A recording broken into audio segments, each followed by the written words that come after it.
புஜ்ஜியின் மாடு வளர்ப்பு. துணிக்குருவி ரொம்பவும் கஷ்டப்பட்டு விவசாயம் செஞ்சுக்கிட்டு இருந்தா. ஆனா இந்த வருஷம் விளைச்சல் அந்த அளவுக்கு சரியா வரல. அதனால துணி ரொம்பவும் கவலையில இருந்தா. அவ அவளுடைய பொண்ணான புஜ்ஜியோட எதிர்காலத்தை பத்தி யோசிச்சுக்கிட்டு இருந்தா. தூரத்துல ஒரு மரத்துக்கு கீழே புஜ்ஜி குருவி அவளுடைய நண்பனான பன்னு கூட சேர்ந்து விளையாடிக்கிட்டு இருந்தா. டேய் பன்னு, எனக்கு கனவுல சுட சுட ஜிலேபி தெரிஞ்சுதுடா. உனக்கு என்ன தெரிஞ்சது?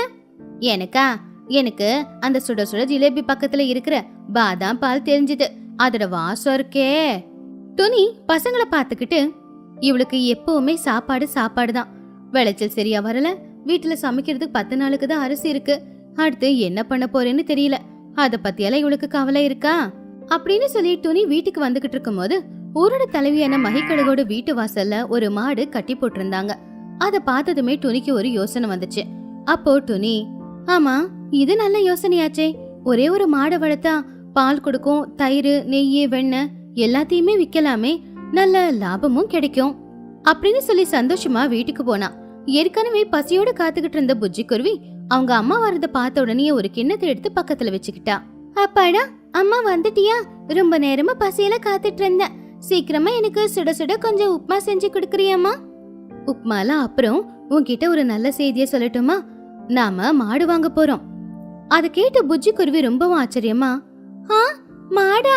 ஹை, மாடு வாங்கினா வீட்டுல ஃப்ரெஷ்ஷா பால், வெண்ணெய், தயிர், நெய் எல்லாமே இருக்கும்ல. தினமும் பால்கோவா பண்ணிக்கலாம், அப்புறம் ஐஸ்கிரீமும் பண்ணலாம்லம்மா. துணி சிரிச்சுக்கிட்டே, ஐயோ ஏமா எப்பவுமே சாப்பிடறத பத்தி யோசிக்கிறேன். அந்த மாடு குடுக்கற பால் நாம சாப்பிட இல்ல, விக்கிறதுக்கு.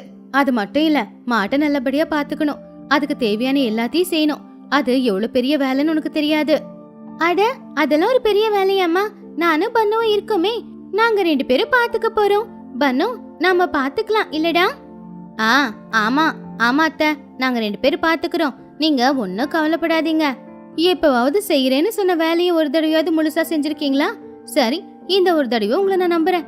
ஆனா முதல்ல மாடு வாங்குறதுக்கு நமக்கு பணம் வேணும் அப்படின்னு துணி யோசிக்க ஆரம்பிச்சா. அவகிட்ட மாடு வாங்குறதுக்கு பணம் கொஞ்சம் கம்மியா இருந்துச்சு. அந்த ஊர்ல யாருக்காவது பணம் வேணும்னா எல்லாரும் போக வேண்டியது சிச்சு காக்கா கிட்ட. சிச்சு காக்காவை பத்தி யோசிச்சுக்கிட்டே துணிக்குருவி சிச்சுவோட வீட்டுக்கு போனப்போ அவ வட்டி கணக்கு எல்லாம் பாத்துக்கிட்டு இருந்தா. அப்போ துணி வந்த உடனே, என்ன துணி காலையிலே வந்திருக்க? வட்டி பணம் ஏதாவது கொடுக்க வந்தியா? வட்டி பணம் கொடுத்து 1 வாரம் தானே ஆச்சு. அப்போ துணிக்குருவி, இல்ல சிச்சு, எனக்கு மாடு வாங்குறதுக்கு கொஞ்சம் பணம் வேணும். என்னது, மாடு வாங்க போறியா?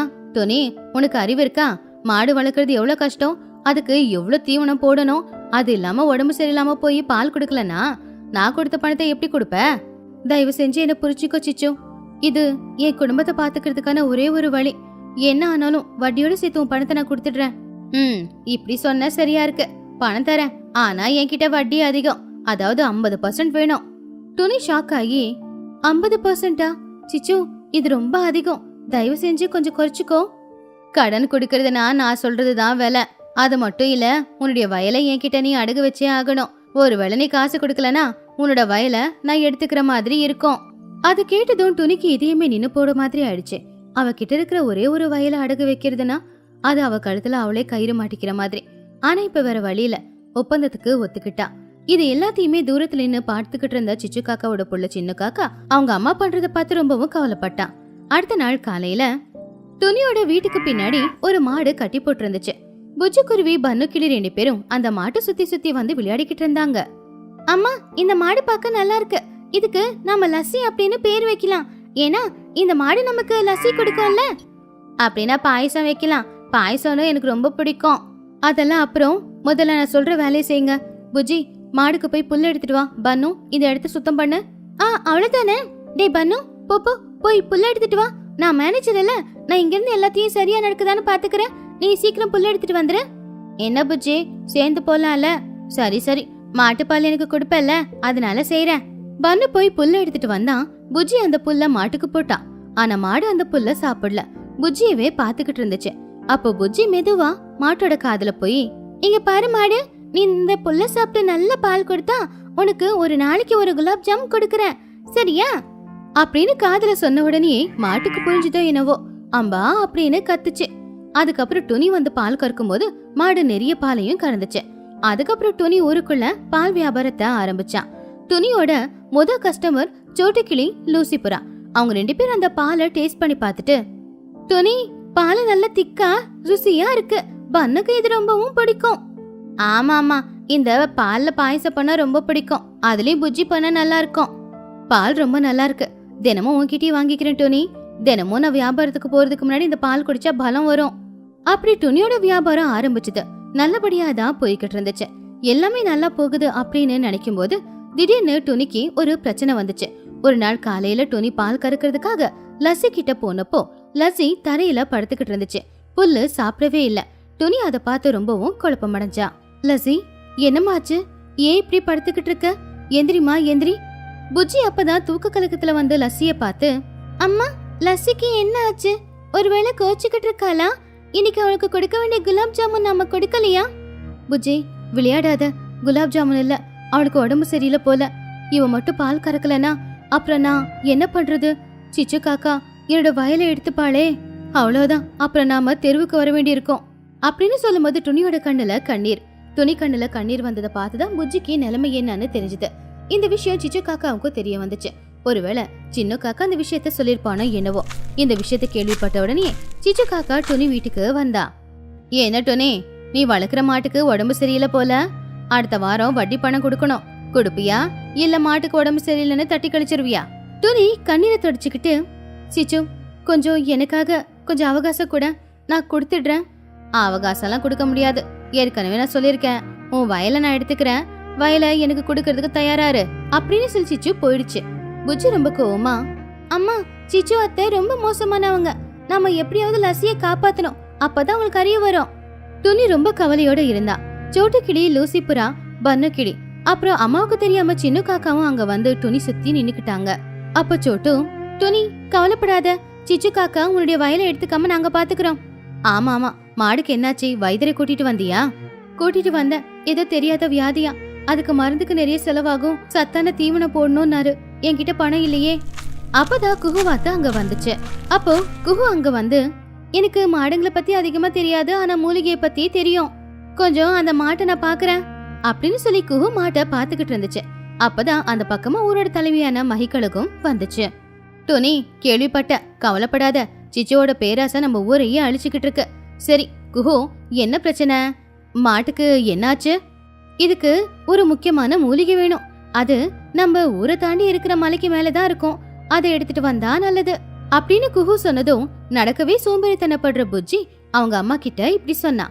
நான் போறேன் பன்னு, வாட நம்ம போலாம், போய் அந்த மூலிகையை எடுத்துட்டு வரலாம். பன்னு ஆச்சரியமா, என்னது நானா? காட்டுக்கா மலைக்கா? அங்க சாப்பிடறதுக்கு ஏதாவது பழமாவது கிடைக்குமா? பழம் எல்லாம் கிடைக்குதோ இல்லையோ, இப்ப நம்ம போகல நமக்கு இருக்கிறதுக்கு வீடு இருக்காது அப்படின்னு சொல்லி புஜ்ஜி பண்ண 2 பேரும் காட்டுக்கு போனாங்க. அப்பாடா, காலெல்லாம் வலிக்குது, நடந்து நடந்து எனக்கு பசி எடுக்குது வேற, தேவையில்லாம இவனை வேற கூடவே கூட்டிக்கிட்டு வந்துட்டோம். இவனு ஏதாவது கேட்பானோ? கேட்டா நான் என்ன கொடுக்கறது? புஜ்ஜி, நான் எதுவும் கேட்க மாட்டேன், இது நம்ம பண்றது லஸ்ஸிக்காகவும் உங்க அம்மாவுக்காகவும், வா அப்படின்னு சொல்லி 2 பேரும் மலைக்கு போய் அந்த மூலிகை எதுன்னு தேடி கண்டுபிடிச்சு அதே வேகத்தோட திரும்ப வந்தாங்க. அப்போ குஹுவாத்து அந்த மூலிகையை அரைச்சி லஸ்ஸிக்கு குடிக்க கொடுத்துச்சு. அன்னைக்கு ராத்திரி முழுக்க என்னாகுமோ ஏதாகுமோன்னு ஊர்ல இருக்கிறவங்க எல்லாருமே அங்கதான் இருந்தாங்க. அடுத்த நாள் காலையில அம்பா அப்படின்னு ஒரு பெரிய சத்தம். அந்த சத்தத்தை கேட்டு துணி கண்முழிச்சு பார்த்தா. மாடு புல்லு சாப்பிட்டுக்கிட்டு இருந்துச்சு, அதுக்கு வியாதி குணமாயிடுச்சு. அப்போ புஜ்ஜி வந்து மாட்டை கட்டி பிடிச்சுக்கிட்டு, லஸ்ஸி உனக்கு ஒன்னும் ஆகல பாத்தியா, நான் கொண்டு வந்த மூலிகையால உனக்கு எல்லாம் சரியாச்சு. எல்லாரும் சந்தோஷமா இருக்கும்போது சிச்சு காக்கா அங்க வந்துச்சு. சிச்சு காக்காவோட முகம் ரொம்ப கோவமா இருந்துச்சு. ஓ, எல்லாரும் சந்தோஷமா இருக்காங்களா? மாடு பொழைச்சிருச்சா? சரி சரி, என்னோட பணம் எங்க? இன்னைக்கு தானே கடைசி நாள், கொடுக்கறியா இல்ல உன்னோட வயலை எடுத்துக்கவா? மகிக்கழுகு கோவமா, சிச்சு இரு, எதுக்கு இவ்வளவு அவசரப்படுற? மகி, இங்க பாருங்க, இது என்னோட வியாபாரம். அப்படியா? துணி, நீ சிச்சுவுக்கு எவ்வளவு பணம் கொடுக்கணும்? துணி பயந்துகிட்டே அசலும் வட்டியும் சேர்த்து சொன்னா. ஓ சரி சரி, அந்த பணத்தை நான் கொடுக்கறேன். என்னது? ஆமா, நான் துணியோட கடனை அடைக்கிறேன். அதுக்கு 1 வருஷத்துக்கு நான் வைக்க போற ஸ்வீட் கடைக்கு துணி எனக்கு பால் கொடுப்பான். இது என்னோட முதலீடு, வியாபாரம் ஆரம்பிக்க போறோம். உனக்கு ஏதாவது கஷ்டமா இதுல? ஆமா ஆமா, நானும் முதலீடு போடுறேன், பன்னுக்கு தினமும் பாயசம் பண்ணி கொடுக்கணும்ல. அப்போ சிச்சு காக்கா கோவமா, நீங்க எல்லாரும் சேர்ந்து என் வியாபாரத்தை அடிக்கலாம் அப்படின்னு பாக்குறீங்களா? அம்மா பாரு, ஒருத்தங்களுக்கு ஒருத்தங்க எப்படி உதவி பண்ணிக்கிறாங்கன்னு. நீதான் ரொம்ப மோசமா இருக்க. பெத்த புள்ளி அவளை எதிர்த்து பேசினதுனால சிச்சு காக்காவுக்கு கோவம் வந்துச்சு, அவமானமாவும் இருந்துச்சு. அவ அங்கிருந்து போயிட்டா. இப்ப துணிக்கு எந்த பிரச்சனையும் இல்ல. கடன்ல இருந்து அவ வெளியில வந்துட்டா. அவளுடைய கிராமமே அவளுக்கு இதுல இருந்து உதவி செஞ்சது. லஸ்ஸி இப்ப நல்லா இருந்துச்சு, நல்லா பாலும் கொடுத்துக்கிட்டு இருந்துச்சு. புஜ்ஜி, உன்னை பார்த்து எனக்கு ரொம்ப பெருமையா இருக்கு. உன் சோம்பேறித்தனம் எல்லாத்தையும் விட்டுட்டு இன்னைக்கு நீ ரொம்ப கஷ்டப்பட்டுட்ட. பரவாயில்லம்மா, அது என்னுடைய வேலை. சரி சரி, என்னுடைய சம்பள கதை என்ன? துணி சிரிச்சுக்கிட்டே, சம்பளமா? ஆமா, நான் மேனேஜர். அப்புறம் இவன் என்னுடைய அசிஸ்டன்ட். அதனால எங்க 2 பேருக்கும் நீங்க சம்பளம் கொடுக்கணும் இல்லையா? பணம்லாம் எதுவும் வேண்டாம். மஹியத்தை புதுசா ஸ்வீட் கடை ஓபன் பண்ணிருக்காங்கல்ல, அங்க இருந்து சுட சுட ஜிலேபி வாங்கி கொடு. ஆமா ஆமா, அசிஸ்டன்ட்க்கு சுட சுட பாதாம் பால் வேணும். துணி அதை கேட்டு அவளுடைய பொண்ணான புஜ்ஜிய கட்டி பிடிச்சுக்கிட்டா. அப்படி அந்த மாடு வளர்ப்பு அந்த ஊர்ல இருக்கிற எல்லாரையுமே துணிக்கு உதவி செய்யவும் வச்சது. அதே மாதிரி அவளுடைய சோம்பேறி பொண்ணு சுறுசுறுப்பாவும் மாத்துச்சு. துணி சிச்சுவின் மலை மேல வீடு. துணி குருவி, சிச்சு காக்கா அப்படிங்கிற நல்ல தோழிங்க 2 பேர் இருந்தாங்க. அவங்களுடைய நட்பு எவ்வளவு பலமா இருந்துச்சோ, அவங்களுக்குள்ள இருக்கிற கெட்ட பழக்கமும் ரொம்ப பலமா தான் இருந்துச்சு. அந்த கெட்ட பழக்கம் மத்தவங்கள பத்தி தப்பா பேசுறது. யாராவது கொஞ்சம் நல்லா இருந்துட்டா போதும், புதுசா ஒரு துணி வாங்கிட்டா போதும், அவங்கள பத்தி இல்லாதது பொல்லாததுமா கற்பனை பண்ணிக்கிட்டு ஒருத்தங்க கிட்ட ஒருத்தங்க சொல்லிக்கிட்டு சிரிச்சுக்கிட்டு இருப்பாங்க. அவங்களுக்குள்ள மட்டும் நிப்பாட்டிக்காம அவங்களுடைய கற்பனை கதைய மத்தவங்க கிட்டயும் சொல்லி அவங்களுக்கு நடுவுல சண்டையை மூட்டி விட்டுட்டு அவங்க சண்டை போடுறத பார்த்து இவங்க சிரிச்சுக்கிட்டு இருப்பாங்க. ஒரு நாள் மதிய நேரம் 2 பேரும் ஒரு மரத்துக்கு கீழே உட்காந்துக்கிட்டு இருந்தாங்க. அப்பதான் குஹுவாத்து வீட்டுக்கு வேகமா தண்ணியை எடுத்துக்கிட்டு போய்கிட்டு இருந்தா. சிச்சு காக்கா துணி கிட்ட, பாத்தியா துணி, குஹு நடக்கிறத? நேத்து அவ புதுசா ஒரு மூக்குத்தி வாங்கினாலாமா. அப்பல இருந்து தர கால நிக்கவே மாட்டேங்குது. நடக்கிற நடையிலே தெரியுது பாரு. அட நீ வேற சிச்சு, அவளை பத்தி உனக்கு தெரியாதா? முந்தா நேத்து மகிக்கிட்ட பணத்தை கெஞ்சி கேட்டுக்கிட்டு இருந்தா. அதுலதான் மூக்குத்தி வாங்கிருப்பா போல. அவளுக்கு அவ்வளவு சீன் எல்லாம் இல்ல. இவளை பார்த்தாலே எனக்கு பிடிக்கல. அவங்க 2 பேரும் பேசிக்கிறது, 2 பேரும் செய்யற செய்குங்க, இது எல்லாத்தையுமே தூரத்துல நின்று பாத்துக்கிட்டு இருந்துச்சு ஊர் தலைவியான மகிக்கழுக. மகி மனசுக்குள்ள, இவங்க 2 பேருடைய நட்பு இந்த ஊருக்கு நல்லதில்ல. எப்ப பார்த்தாலும் இந்த ஊர்ல இருக்கிறவங்கள பத்தி தப்பு தப்பா இன்னொருத்தங்க கிட்ட சொல்லிக்கிட்டே இருக்காங்க. ஏதாவது ஒண்ணு சொல்லி 2 பேருக்கு நடுவுல சண்டையை மூட்டி விட்டுக்கிட்டு இருக்காங்க. இன்னொரு தடவை இவங்க இந்த மாதிரி ஏதாவது பண்ணி அது என் பார்வைக்கு வரணும். அப்ப இவங்க 2 பேரை நான் ஒரு வழி பண்ணிடுவேன் அப்படின்னு மனசுக்குள்ள முடிவு பண்ணுச்சு. இப்படியே சில நாட்களும் போச்சு. ஒரு நாள் சந்தையில லூசி புறா சோட்டுக்கிளி 2 பேரும் ஒரே மாதிரியான வளையல வாங்கிக்கிட்டு சந்தோஷமா அத கையில போட்டுக்கிட்டு 2 பேரும் சிரிச்சுக்கிட்டே பேசிக்கிட்டே ஊருக்குள்ள வந்துகிட்டு இருந்தாங்க. அவங்களுடைய சந்தோஷத்தையும் அவங்களுடைய நட்பையும் பார்த்து ஊருக்காரங்க எல்லாரும் சந்தோஷப்பட்டாங்க. ஆனா அது டுனி சிச்சுவுக்கு மட்டும் சுத்தமா பிடிக்கவே இல்ல. பாத்தியா டுனி, அந்த லூசிய பட்டணத்துக்கு போயிட்டு வந்ததுல இருந்து ரொம்ப தான் சீன் போட்டுக்கிட்டு இருக்கா. சோட்டுவ கூட சேர்த்துக்கிட்டா. என்னமோ இந்த உலகத்துல இவங்களை விட பெரிய தோழிங்க இல்ல அப்படிங்கிற மாதிரி 2 பேரும் சேர்ந்து ஊர் சுத்துறாங்க. நானும் அதைத்தான் பாத்துக்கிட்டு இருக்கேன். அவ கூட சேர்ந்து இந்த சோட்டுவும் அப்படியேதான் பண்ணிக்கிட்டு இருக்கால. அவ சொல்ற எல்லாத்தையுமே அவ அப்படியே செய்யறா. எனக்கு என்னமோ இவங்க 2 பேரை பார்த்தா சுத்தமா பிடிக்கவே மாட்டேங்குது சிச்சு. அப்போ சிச்சு காக்கா சிரிச்சுக்கிட்டே இப்படி சொன்னா, சரி சரி, அப்படின்னா இவங்க நட்பு எவ்வளவு பலமானது அப்படின்னு ஒரு சின்ன பரீட்சை வச்சு பாத்திரலாமா? துணிக்குருவி ஆர்வமா, பரீட்சை வச்சா எப்படி? எனக்கு ஒண்ணு புரியலையே. அதான் நமக்கு கை வந்த கலை இருக்கே, கொஞ்சம் அப்படிங்க கொஞ்சம் இப்படிங்கன்னு ஏதாவது கதையை எடுத்து விடுவோம். வா, முதல்ல சோட்டுவ போய் பார்க்கலாம் அப்படின்னு சிச்சு துணிய கூட்டிக்கிட்டு போனா. 2 பேரும் முகத்தை கொஞ்சம் சோகமாவும் கொஞ்சம் குழப்பமாவும் வச்சுக்கிட்டு சோட்டுவ பார்க்க போனாங்க. அட டுனி, சிச்சு வாங்க வாங்க, என்னாச்சு? முகம்லாம் வாடி போயிருக்கு, என்ன விஷயம்? அப்போ சிச்சு காக்கா சோகமா, என்ன சொல்ற சோட்டு, நீ எங்களுடைய நல்ல தோழி, அதனால உன்கிட்ட உண்மையை சொல்ல வந்திருக்கோம். இல்ல அப்படின்னா இந்த உண்மையை நாங்க உள்ளுக்குள்ளேயே வச்சுக்கிட்டு இருந்திருப்போம். சோட்டு கிளி பதட்டமா, ஐயோ என்னாச்சு? நீங்க எந்த அளவுக்கு யோசிக்கிற விஷயம் அப்படி என்னது? நாங்க இப்பதான் லூசியோட வீட்டு பக்கமா வந்தோம். அங்க லூசி உன்னை பத்தி தான் குஹு கிட்ட பேசிக்கிட்டு இருந்தா. என்ன பத்தியா? என்ன பேசிக்கிட்டு இருந்தா? நேத்து நீங்க சந்தையில வாங்கி போட்டுக்கிட்ட வளையல பத்தி தான் பேசிக்கிட்டு இருந்தா. அந்த சோட்டு கிளிக்கு ஃபேஷனை பத்தி என்ன தெரியும்? நான் ஆசையா வாங்கினேன், அதை பார்த்து அவளும் வாங்கினா. ஆனா அந்த பச்சை கலர் வளையல் அவளுடைய நிறத்துக்கு சுத்தமா எடுக்கவே இல்லை. பச்சை மிளகாக்கு பச்சை கலர் வளையல் போட்ட மாதிரி இருந்துச்சுன்னு சொல்லி சிரிச்சா. சோட்டு கிளி ரொம்ப கோவமா, என்னது பச்சை மிளகாவா? என்ன அப்படியே சொன்னா? வளையல் நான் விருப்பப்பட்டு வாங்கினதாச்சே. அது மட்டுமா, சோட்டு எப்பவுமே என் பின்னாடியே சுத்திக்கிட்டு இருக்கா. அவளுக்குன்னு செய்ய புத்தியே கிடையாது. நான் சொல்றத கேட்டு அப்படியே அவ அதை சொல்லிக்கிட்டு இருக்கா. நான் இல்லைன்னா அவளுக்கு உலகமே இல்ல அப்படின்னு சொல்லிக்கிட்டு இருந்தா. அதை கேட்டு சோட்டு கிளி ரொம்ப கோவமா, என்னது எனக்கு அறிவு இல்லைங்கிறாளா? சுய புத்தி இல்லைங்கிறாளா? அவ சொல்றதையே நான் அப்படியே பேசிக்கிட்டு இருக்க. இருக்கட்டும் இருக்கட்டும், இன்னைக்கு அவளை நான் ஒரு வழி பண்றேன். நீங்க போங்க, நான் இப்ப ரொம்ப கோவமா இருக்கேன். சிச்சு டோனி 2 பேருமே அங்கிருந்து கிளம்பி ஒருத்தங்களை ஒருத்தங்க பாத்துக்கிட்டு சிரிச்சுக்கிட்டே போயிட்டாங்க. பாத்தியா, நெருப்பு எரிய ஆரம்பிச்சிருச்சு, கொஞ்சம் பெட்ரோல் ஊத்தலாம் வா, லூசி கிட்ட போலாம். 2 பேரும் இப்போ முகத்துல இன்னும் கொஞ்சம் குழப்பத்தையும் கவலையையும் அதிகமாக்கிக்கிட்டு லூசிபுராவோட வீட்டுக்கு போனாங்க. டோனி, சிச்சு, என்ன இது அவசரமா ஓடி வரீங்க? எல்லாம் ஓகே தானே?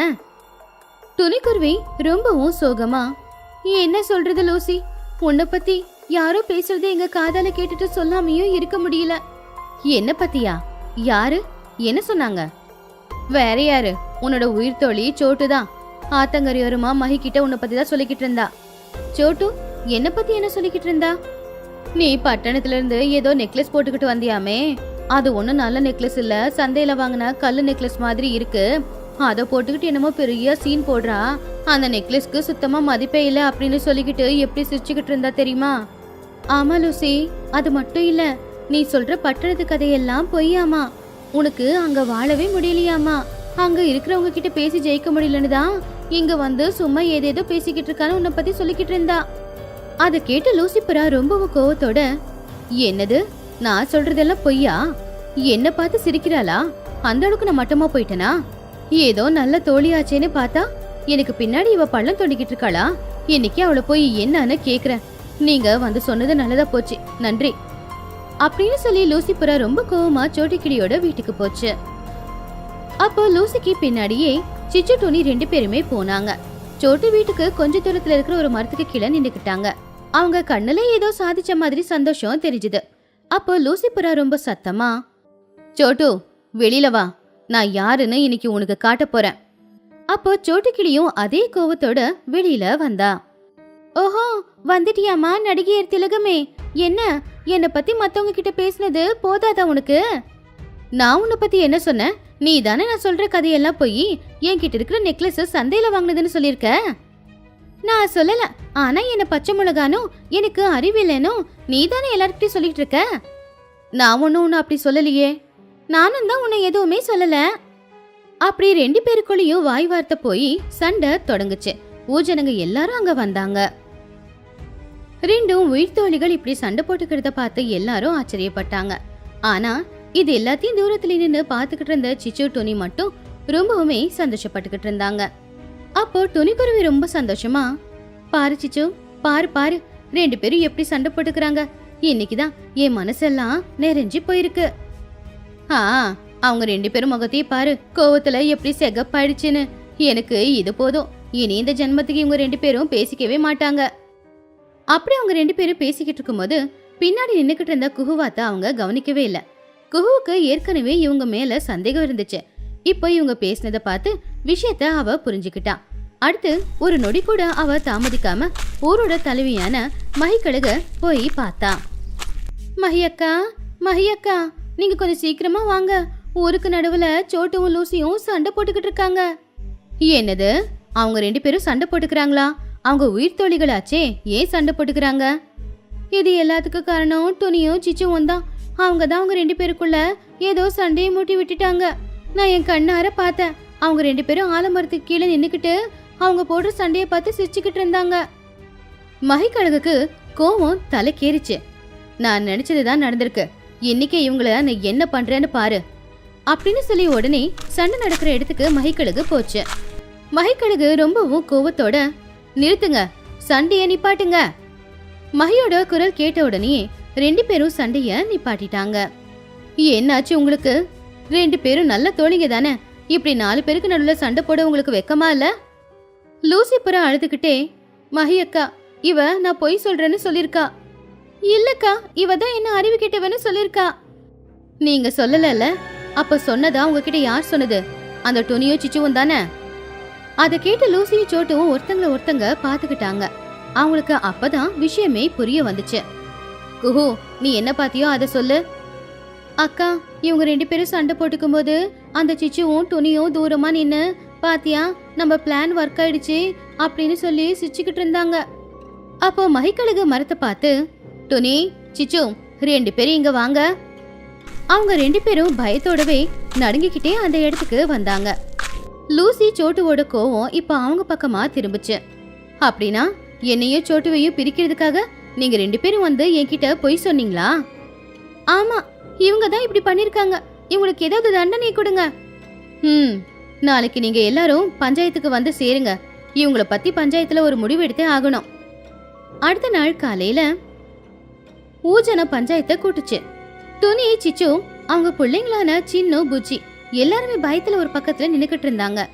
எல்லாரும் கேளுங்க, பல வருஷமா நம்ம ஊரோட நிம்மதிய 2 பேரு கெடுக்கலான்னு பாத்துக்கிட்டு இருக்காங்க.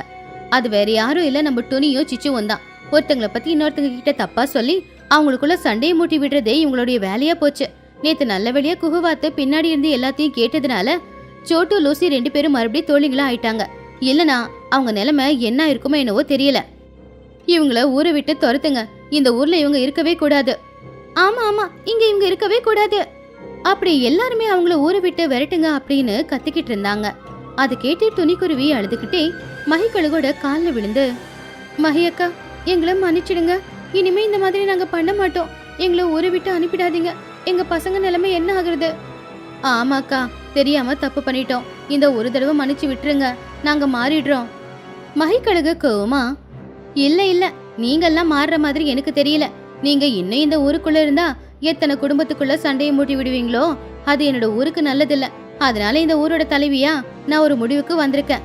இன்னைக்கு சாயந்தரம் சூரிய அஸ்தமனத்துக்குள்ள நீங்க எல்லாரும் இந்த ஊரை விட்டு போயிடணும். இதுதான் என்னுடைய தீர்ப்பு.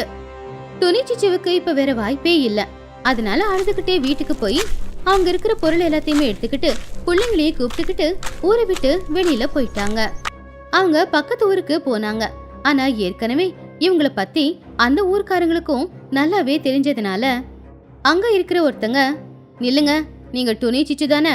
உங்கள மாதிரி ஆட்களுக்கெல்லாம் எங்க ஊருக்குள்ள அனுமதிக்க முடியாது. ஒழுங்கா இங்க இருந்து வெளியில போயிடுங்க. அப்படி அவங்க 2 பேரும் எந்த ஊருக்கு போனாலும் கூட யாருமே அந்த ஊர்ல அவங்களுக்கு இடம் கொடுக்கவே இல்லை.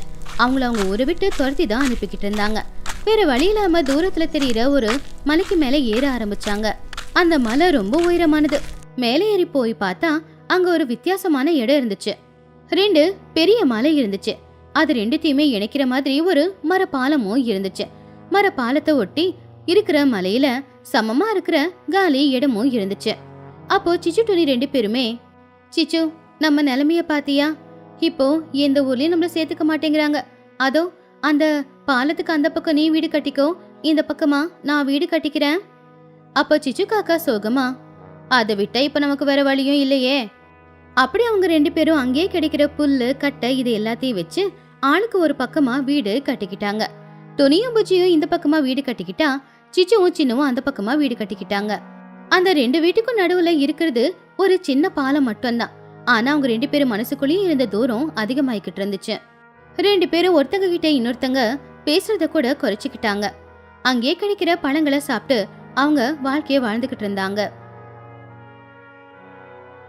ஒரு நாள் புஜ்ஜி, சின்னு 2 பேருமே அந்த பாலத்துக்கிட்ட உக்காந்துக்கிட்டு இருந்தாங்க. அங்கிருந்து அவங்க ஊரை பாத்துக்கிட்டு இருந்தாங்க. அவங்களுடைய அம்மாக்கள் 2 பேருமே ரொம்பவும் சோகமா அவங்கவுங்க வீட்டு வாசல்ல உக்காந்துக்கிட்டு இருந்தாங்க. பாத்தியா புஜ்ஜி, நம்ம நிலைமை எப்படி ஆயிடுச்சுன்னு? எல்லாத்துக்கும் காரணம் இவங்க 2 பேரும் தான். இப்ப பாரு, ஒருத்தங்க கிட்ட இன்னொருத்தங்க பேசிக்க கூட மாட்டேங்கிறாங்க. ஆமாடா சின்னு, அவங்களுடைய தப்ப நாம இன்னைக்கு எடுத்து காட்டியே ஆகணும். அப்படி இல்லைன்னா அவங்க இனிமே எப்பவுமே மாறிடவே மாட்டாங்க. வா. அப்படி 2 பேருமே அவங்க அம்மாக்கள் கிட்ட போனாங்க. புஜ்ஜி குருவி அவங்க அம்மா கிட்ட போய், அம்மா, இப்ப உனக்கு சந்தோஷமா? உன்னோட சந்தோஷத்துக்காக இப்ப நம்ம ஊரை, நம்ம நண்பர்களை, நம்மளுடைய வயலை எல்லாத்தையும் விட்டுட்டு இங்க வந்து உக்காந்துக்கிட்டு இருக்கோம். இங்க தினமும் பணத்துக்காக நாம அலமோதிக்கிட்டு இருக்கோம். போதுமா? இப்ப உனக்கு ரொம்ப சந்தோஷமா இருக்குல்லம்மா? சின்ன காக்கா அவங்க அம்மா கிட்ட போய், அம்மா, நீயும் தான் அம்மா துணி அத்தை கூட சேர்ந்து ஊர்ல இருக்கிற எல்லாருக்குள்ளேயும் சண்டையை மூட்டி விட்டல. இப்போ ஒரு வார்த்தை கூட அவங்க கூட பேசாம இப்படி தனித்தனியா இருந்துகிட்டு இருக்கீங்க. நீங்க நல்ல தோழிங்களா நல்ல எதிரிங்களா? ஆக மொத்தத்துல உங்க 2 பேரால எங்க நிலைமை தான் இப்படி ஆயிடுச்சு. பசங்க சொன்ன வார்த்தைங்க அவங்களுடைய மனசுக்குள்ள அம்பு மாதிரி குத்திக்கிச்சு. 2 பேருக்குமே ரொம்பவும் கவலையாயிடுச்சு. பாலத்துக்கு அந்த பக்கம் இந்த பக்கம் நின்னுக்கிட்டு ஒருத்தங்க பாத்துக்கிட்டு சத்தமா அழுதுகிட்டு இப்படி பேசிக்கிட்டாங்க. சிச்சு, நம்ம பிள்ளைங்க சொன்னது உண்மைதான். என்னோட வாயும் சரியில்லை, நானும் சரியில்லை, அதனாலதான் இப்படியெல்லாம் ஆச்சு, என்ன மன்னிச்சிடு. சிச்சு காக்கா அழுதுகிட்டே, இல்ல டுனி, தப்பு எம்எல்ஏயும் இருக்கு. உன்ன நான் தடுத்து இருந்திருக்கணும். ஆனா நானும் உன் கூட சேர்ந்து தப்பு பண்ணிட்டேன். அதனாலதான் நாம இந்த இடத்துக்கு இப்ப வந்திருக்கோம். நமக்கு இந்த தண்டனை வேணும் தான். அப்படி அவங்க 2 பேரும் அவங்க பிள்ளைங்க கிட்ட போய் எங்களை மன்னிச்சிடுங்க, இனிமே இப்படி தப்பு எதுவுமே பண்ண மாட்டோம் அப்படின்னு கேட்டுக்கிட்டாங்க. அன்னையில இருந்து அவங்க 2 பேரும் மனசை மாத்திக்கிட்டாங்க, குணத்தையும் மாத்திக்கிட்டாங்க. ஆனா இதுவரைக்கும் செஞ்ச தப்புக்கான தண்டனைய அவங்க இன்னும் அமைதியா அனுபவிச்சுக்கிட்டு தான் இருந்தாங்க.